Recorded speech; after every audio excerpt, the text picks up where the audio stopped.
Today is Wednesday, October 30th, and this is your community briefing. For my neighbors in Swannanoa who want to drop off household bag trash, this is important. The Waste Pro truck will be at Hearts with Hands parking lot until 3:30 p.m. So as Waste Pro continues to access normal routes where possible, and as we work toward full recovery, we are also resuming the transition to our new trash and recycling pickup service provider, FCC Environmental. Current Waste Pro customers will need to sign up for service with FCC Environmental to continue household trash and recycling pickup after January 1st. We know it's super tough right now to add one more thing to our list as we're going through our disaster recovery response, but we ask that you get signed up now so that your trash and recycling can be picked up in the new year. So all you need to do is go to buncombecounty.org/solid waste and you'll have all of the information there. If your trash cans currently have a Waste Pro logo, that means you need to subscribe to FCC. If your trash cans have a city logo, you do not need to subscribe to FCC. The deadline for this subscription in order to maintain service into the new year is December 15th. You can also call their office at 828-820-7022 or go to buncombecounty.org/solid waste for more information. And again, reminder to my folks in Swannanoa, the Waste Pro truck for household bag trash is going to be at Hearts with Hands, not the middle school and not the pool. Hearts with Hands on Warren Wilson Road. Today, we'll be joined by the City of Asheville for an update, minus the water update, as Clay Chandler, their water public information officer, is out at the North Fork Reservoir right now, but he's going to be back tomorrow for an update. We'll also be joined by Patty Michael, Director of Regional Communications with Charter Communications. We'll start it off as we always do with County Manager Avril Pender.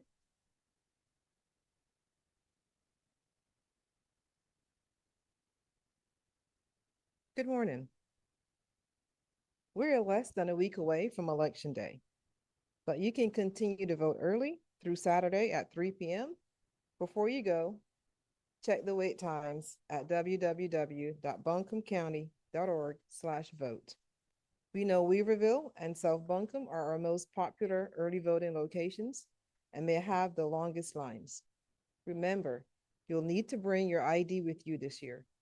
Our 10 early voting locations are Black Mountain Library, East Asheville Library, Anchor Candler Library, Fairview Library, South Buncombe Library, West Asheville Library, UNCA Health and Counseling Center, Weaverville Community Center, Dr. Wesley Grant Southside Center, Leicester Community Center.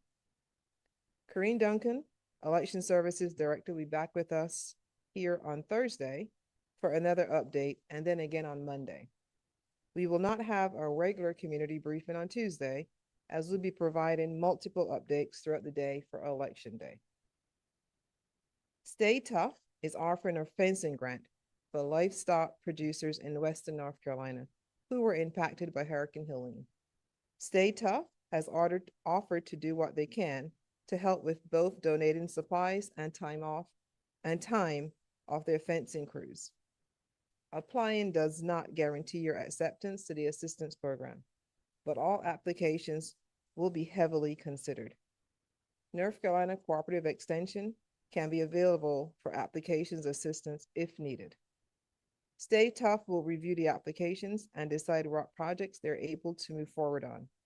Applications are due by November 15th and can be found at buncombeready.org or simply use your camera to capture this QR code. Our team would also drop it into the Facebook chat. Community care stations are open and ready with showers, laundry, and more. The switch out of equipment at the Swannanoa Ingalls Station went smoothly last night. That location now has a feature of a drop-off laundry service. All community care stations now have ADA accessible showers and bathrooms. Our community care station locations are open 7 a.m. to 7 p.m. And there again are AC Reynolds High School, At Home Store Parking Lot, Big Lots Inbrook Mall, Buncombe County Sports Park, Bethel United Methodist Church, Swananoa Ingalls, Owen Pool, Morgan Hill Baptist Church. Buncombe County registered nurses and the mobile team are offering free Tdap, COVID, flu, and Hep B vaccines at the community care sites. These sites are Swananoa Ingalls, Mondays, Wednesdays, and Fridays from noon to 6 p.m., and Tuesdays and Thursdays from 9 a.m. to 1 p.m. Buncombe County Sports Park, Wednesdays and Fridays from 9 a.m. to 1 p.m., and the Big Lots at Ingsbrook Mall, Mondays, Wednesdays, and Fridays from noon to 6 p.m. Our water and food distribution sites. At those sites, we have water and meals ready to eat are available at distribution sites open every day. These sites are Sky Lanes Bowling Alley, Black Mountain Ingalls, Swananoa Ingalls, Linwood Crump Shiloh Community Center, Pat Square Park, Buncombe County Sports Park, and Fairview Ingalls. Don't forget that FEMA will remain active in the region for the duration of the response and the recovery for the Helene. Those who are able to, please should register for FEMA assistance by visiting disasterassistance.gov or calling 800-621-3362. Again, if you can, please register at FEMA for assistance at disasterassistance.gov or calling 800-621-3362. You can also visit the Disaster Recovery Center at King Creek Pool, 590 Lower Brush Creek Road. That's in Fairview. Again, that is 590 Lower Brush Creek Road in Fairview. That opens from 8 a.m. to 7 p.m. daily. Registering for FEMA is a critical first step for the recovery process. This includes the Serious Needs Assessment Assistance, which provides cash for life-sustaining and life-saving supplies like food, water, and medical equipment supplies. There's also displacement assistance if you cannot be in your house. An update on debris cleanup in the county. Debris cleanup continues in Buncombe County. Today, trucks will be in zones E, G, and H as shown in this map.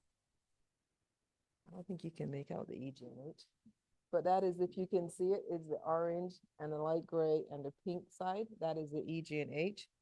And by the end of the week, we would be in the blue section, which is Barnersville. For those listening and I cannot see the slide, those zones are located in the southeast area of the county, including Fairview, Black Mountain, and Swananoa. By the end of the week, we'll be in that zone D, which would include Barnersville. Residents in these areas, which once again includes the southeast and northeast sections of Buncombe County, Fairview, Black Mountain, Swananoa, and Barnersville, should get as much as their debris to the right of ways as possible. Remember to separate that debris from vegetative and construction, which is building materials. Keep in mind that this is the first pass. There will be multiple passes, so do not worry if trucks have come by your area. They will come again and again. Storm debris pickup will take a long time with the amount of debris the storm created. Just a reminder that we will not have a community briefing on Friday. Our Board of Commissioners will meet that day to discuss Hurricane Helene recovery funding. Finally, don't forget that our One Buncombe call center at 828-250-6100 is ready to answer any calls about Hurricane Helene that you have, Mondays through Fridays from 9 a.m. to 5 p.m. That number again is 828-250-6100. And that call center will take any questions you have on Hurricane Helene. With that, I'll turn it over to County City Manager, Deborah Campbell.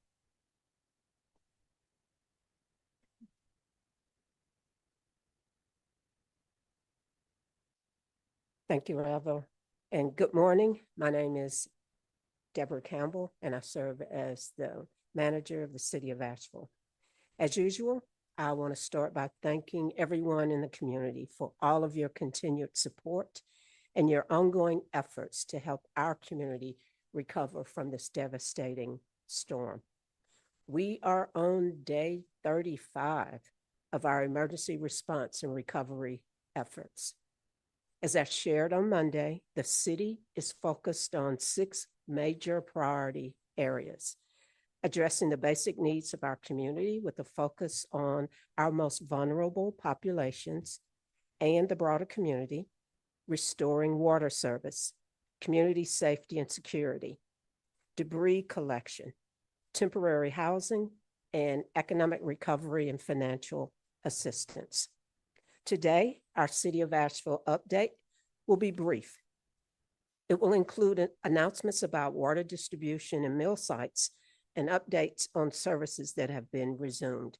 Our Chief of Police, Mike Lamb, will close us out with some Halloween safety tips. As noted by Lillian, since we just completed installation of the curtains to address water sedimentation in the North Fork Reservoir, we won't have an update on water conditions.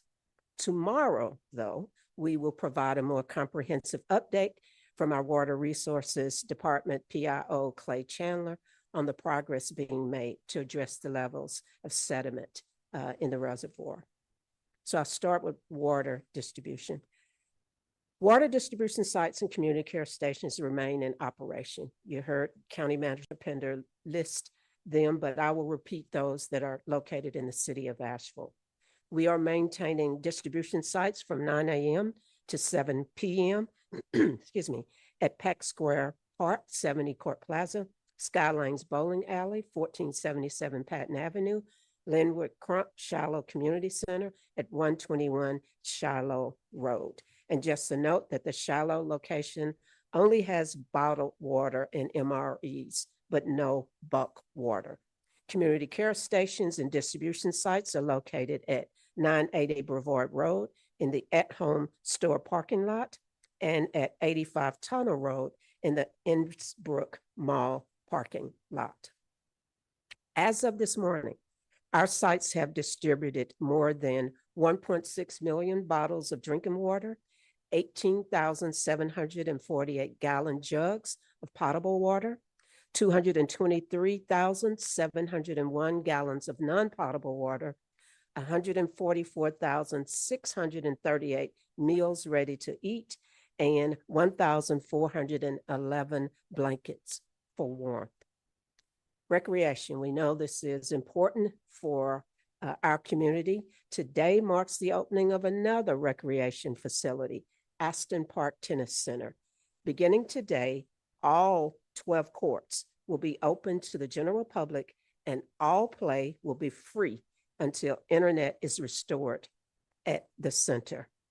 Now an update on council committees and boards and commission meetings. All council committee meetings and all advisory and quasi-judicial boards staffed by city employees will be suspended until January the 1st, 2025 at the earliest. Exceptions would be granted on a case-by-case basis if a board or commission needs to meet to discuss time-sensitive or storm-related items. Now, I want to express that this decision was not made lightly, but is necessary so staff can focus their attention on recovery efforts. Transportation reminders. ARC bus service will continue to be free of charge until further notice. A shuttle service is still being provided between the WNC ACT Center and American Red Cross shelters.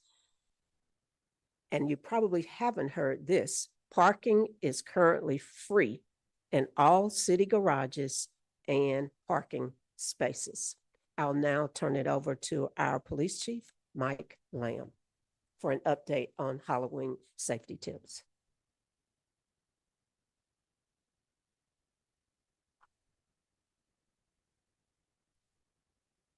Thank you, Deborah. So with Halloween around the corner and in light of recent impacts from Hurricane Helene, we're urging extra caution for everyone heading out for trick-or-treating. Here are some important safety tips for a fun and safe Halloween. Avoid areas with storm debris. Some sidewalks, curbs, and streets still have storm debris. So stick to clear, well-lit areas and keep children from playing on or around debris piles. Respect barricades and road signs. For everyone's safety, please do not move or walk around barricades or cones marking hazardous areas. Stay clear of closed or washed out roads or sidewalks. Some roads and sidewalks may remain closed or under repair. Please obey all road signs and avoid these areas during Halloween activities. Watch out for down power lines. There are still power lines that are down. Never touch a down line. Use lights and reflective gear. With limited street lighting in some areas, use flashlight, glow sticks, and reflective clothing to help drivers see you and your trick-or-treaters. Homeowners, we ask you that you turn on extra lighting this year to help ghouls and goblins to navigate any debris that may be stacked near the curb. Some houses are damaged. Take a second look before walking up to a house. Many homes sustain damage, and don't let appearances trick you. Be extra vigilant while driving. If you're driving on Halloween, be mindful of trick-or-treaters, especially near storm-damaged areas where sight lines may be reduced. Strengthen numbers. Go out in larger groups, making it easier to be seen. And lastly, inspect candy and treats. Throw away any treats that are in packaging that may be torn. And now I'll turn it back over to Ms. Campbell. Just quickly, as I always start my comments and when I close my comments, I'd like to extend my continued thanks to the mayor and city council, all of our dedicated city of Asheville employees, our other partners in the county, state, and federal government, as well as our private and nonprofit partners who continue to work diligently to help our community recover. Thank you.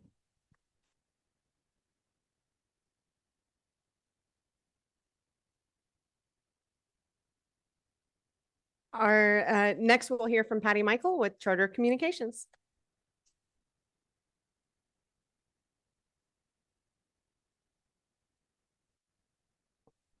Good morning. Thank you so much for the opportunity to be here this morning and provide an update on Spectrum services. We are currently 99% restored in Buncombe County with approximately 1,600 customers offline. That number includes homes and businesses offline due to damage to our network, a down drop, or a cut line at or near their individual location. More than 550 dedicated technicians, leaders, and construction teams are working to restore service, and we are placing our teams in areas with the largest numbers of customers offline. Restoration has taken longer than anticipated due to the significant damage and challenges our teams have been facing. For example, in Biltmore Forest, along with network repairs, we are rebuilding one of the nodes that delivers services to the area. Our teams also continue to work amongst downed trees, debris, and in difficult terrain. We face those conditions, especially in the areas of the county where catastrophic flooding occurred, including along the French Broad River, communities along the Swananoa River, and areas adjacent to the creeks around Burnsville. In Black Mountain, repairs continue on a major artery of our fiber network. Similar repairs are being done on the east side of Weaverville. Based on our current progress, we anticipate having service restored to accessible homes within the next 48 hours.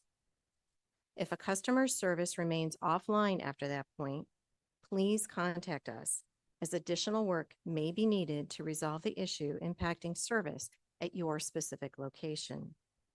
We will dispatch crews to investigate and make necessary repairs.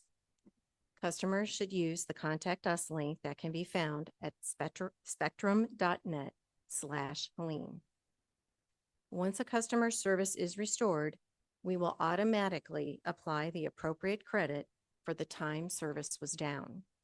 No action is needed by a customer to receive the credit.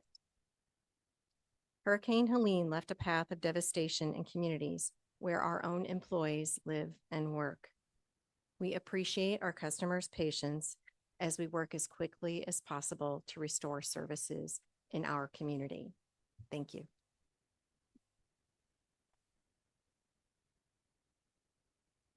Thank you, Patty. And for those reporters who are joining us, print reporters, spelling is Pattimichl. Right? Okay. I won the spelling bee in 8th grade, so that's important to me. Moving on to questions from our media. I know we've got some folks on a Zoom call and perhaps in the chat. Do we have questions for our speakers today?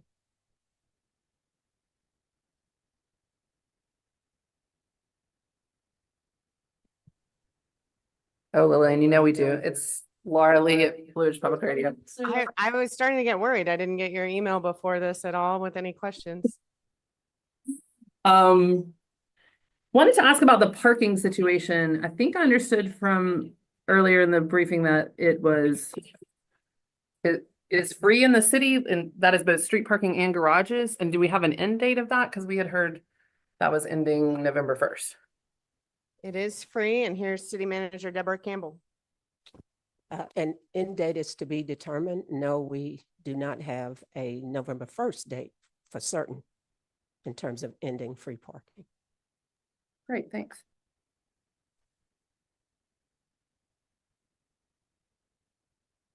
Additional questions?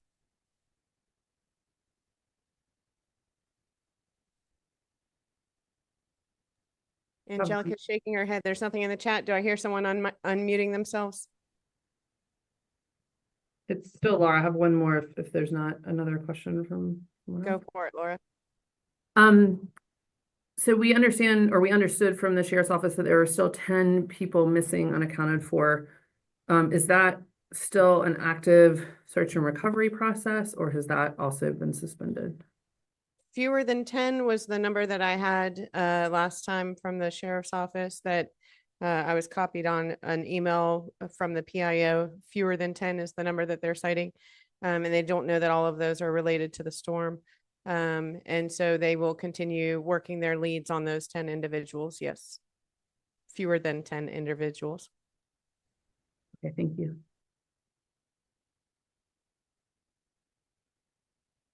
I do have a question in the chat about the city's debris pickup schedule for the day or the week. All right, here comes the city manager. We don't have any details on that, but we will have some shortly. We are still working through that with our contractors.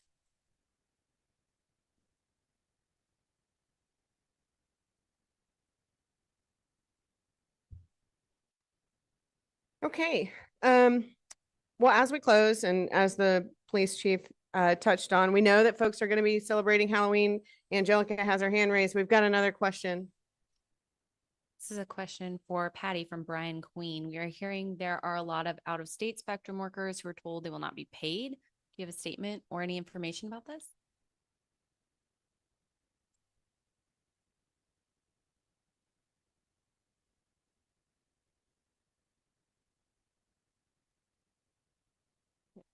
I'm sorry, can you repeat the question, please? We are hearing that there are a lot of out-of-state Spectrum workers who were told they will not be paid. Do you have any information or a statement about that? Okay, now that I've clearly heard the question, I'm more than happy to get that reporter's information and I can get back to them with that information.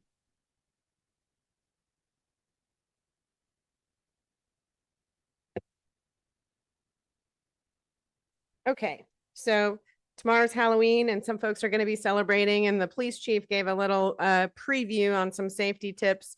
We know it's going to look different in Buncombe County than in years past. So our municipal partners joined together and put together this little treat for our community. Some important safety tips for a fun and safe Halloween. Avoid areas with storm debris. Some sidewalks, curbs, and streets still have storm debris. Stick to clear, well-lit areas and keep children from playing on or near debris piles. Stay clear of closed or washed out roads and sidewalks. Some areas remain closed for construction, so please avoid these areas during Halloween activities. Watch out for down power lines. There are still power lines down. Never touch a down line. Respect barricades and road signs. For everyone's safety, please do not move or walk around barricades and cones, marking hazardous areas. In some areas, there's limited lighting, so use flashlights, reflective clothing, and glow sticks to let drivers know that you're in the area. Homeowners, we ask that you turn on extra lights this year to help ghouls and goblins to navigate around any debris that may be stacked near the curb. Be extra vigilant while driving. If you're driving on Halloween, be aware of trick-or-treaters, especially in storm-damaged areas. There's strength in numbers. Go in larger groups, making it easier to be seen. Some houses are damaged. Take a second look before walking up to a house. Many homes sustain damage, so don't let appearances trick you. Lastly, inspect any candy and treats. Throw away any candy that's in wrappers that are torn. Let's make sure this Halloween is both fun and safe. Thanks to our municipal partners for helping put that together on a quick turnaround.